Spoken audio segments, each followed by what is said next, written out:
Assalamualaikum warahmatullahi wabarakatuh. Perkenalkan, kami dari kelompok 1 Bahasa Indonesia dari kelas 12E. Di kesempatan kali ini, kita akan membahas biografi singkat dari Jenderal Besar Sudirman. Selamat menonton. Saya membela pemerintah untuk merdeka 100%. Jika Tuan Malaka mempunyai cara lain, silahkan. Jenderal Sudirman lahir pada 24 Januari 1916 di Purbalingga, Jawa Tengah. Ibunya bernama Siem dan ayah angkatnya bernama Raden Djokrosunario. Asal-usul nama Sudirman diberikan oleh ayah angkatnya.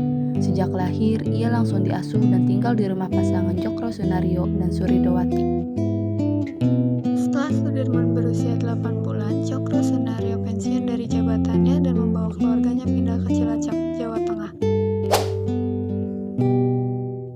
Berkat status ayah angkatnya, Sudirman kecil dapat memperoleh pendidikan formal di Holland Inland School atau bisa disebut HIS pada usia 7 tahun, yaitu pada tahun 1923. Ia dikenal sebagai murid yang rajin dan disiplin. Di sekolah, ia dijuluki si bintang lapangan karena gemar bermain sepak bola. Sudirman lulus HIS pada tahun 1930 dan melanjutkan ke Meerwijck Leger Onderwijs (MULO) setara dengan sekolah menengah pertama di Cilacap, Jawa Tengah, dan lulus pada tahun 1935. Di MULO, ia mendapatkan pendidikan nasionalisme dari tokoh-tokoh aktif organisasi Budi Utomo seperti Raden Sumoso dan Suwarjo Stirtosupomo. Di sekolah ini, ia juga bergabung dalam organisasi Hizbul Wathan dan meraih pencapaian tertinggi sebagai pandu daerah, yakni pemimpin Hizbul Wathan di Cilacap.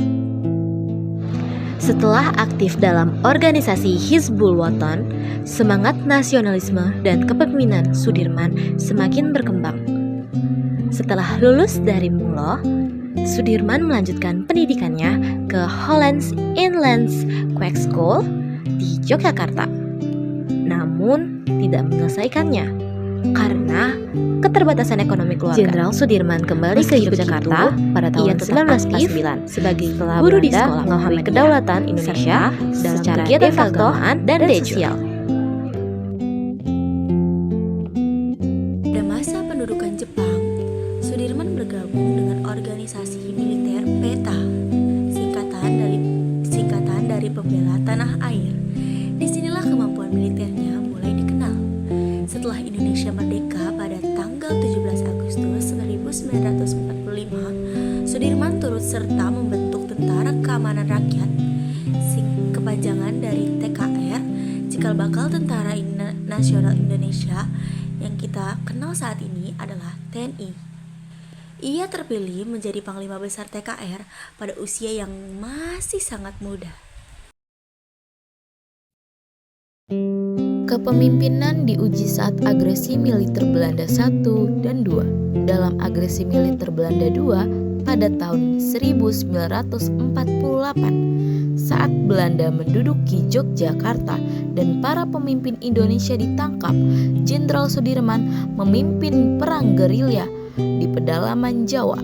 Meskipun dalam kondisi sakit akibat penyakit paru-paru, ia tetap bertahan dan memimpin langsung perlawanan, bahkan dengan kondisi harus dibopong menggunakan tandu.